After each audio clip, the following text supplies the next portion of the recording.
is a type of clay. Okay, modeling in clay. This is hard to recognize.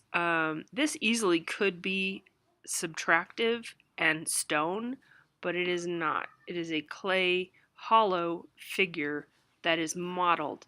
So we're making a sort of a big orb shape here for the head, and then we start pressing it and smushing it and adding the nose. We're adding the fingers. We're adding this jewelry and different parts to this piece, and the toes and so on. We're cutting into it, but we're also adding the clay, so it's additive. And this is a really beautiful Mayan piece. And this is Mayan blue, by the way. If you look at the History Channel, there's a really interesting thing about a connection with Maya blue, which is found with blue clay found in the state of Georgia, and a connection to the Mayan people. Very interesting piece. Casting. So casting is pouring into a mold.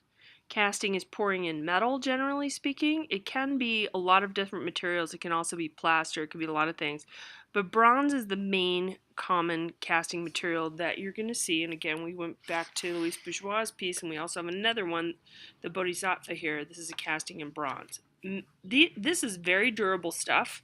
Lasts forever, as far as we know, because we have pieces from the Greek and Roman era made out of bronze that has survived, and some pieces that have survived in the ocean buried, and we may look at one of those. Okay, so it involves molding some kind of modeling. Sorry, it involves modeling. Usually it's wax, sometimes it's clay, and then a mold is usually plaster coming off of the clay or the wax. And then, and I'm going to explain this over here, the lost wax process here, you make like a kind of a general type form. You put the wax over this clay form. Sometimes you just use solid wax. It really depends, because wax is more expensive than clay, so sometimes you fill it with a cheaper material. Okay, so we're going to model this guy here. We're going to use our fingers and tools, and we're going to mush around the wax. Different types of wax. It's not like candle wax. Sometimes it is harder and sometimes it is softer. So sometimes you're using heat to get this to move around. Other times it's very soft and you're trying not to get it overheated. Then you make some sort of sprues. These are called sprues. And you're making these rods so that the material will flow in evenly. Then you're going to burn this out. Sorry, there's an opening here for all these different sprues. You're going to melt out the wax. This whole thing gets melted out, okay?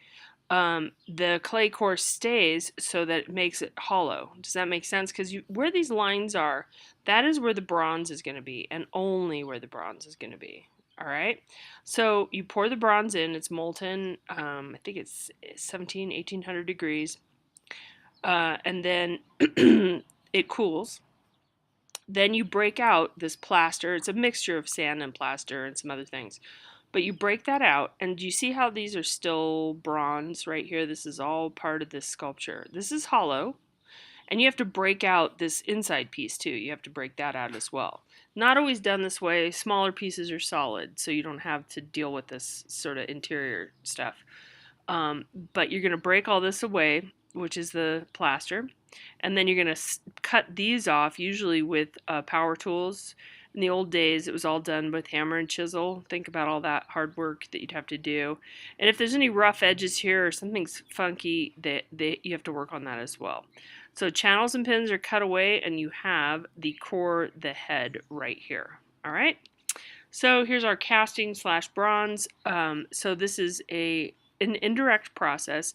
This piece was never touched by human hands in the sense that nothing was modeled here directly. It was modeled on wax or clay, and then it was put through some steps, and then the bronze was poured into wherever that wax or clay was. All right, I'm going to stop there.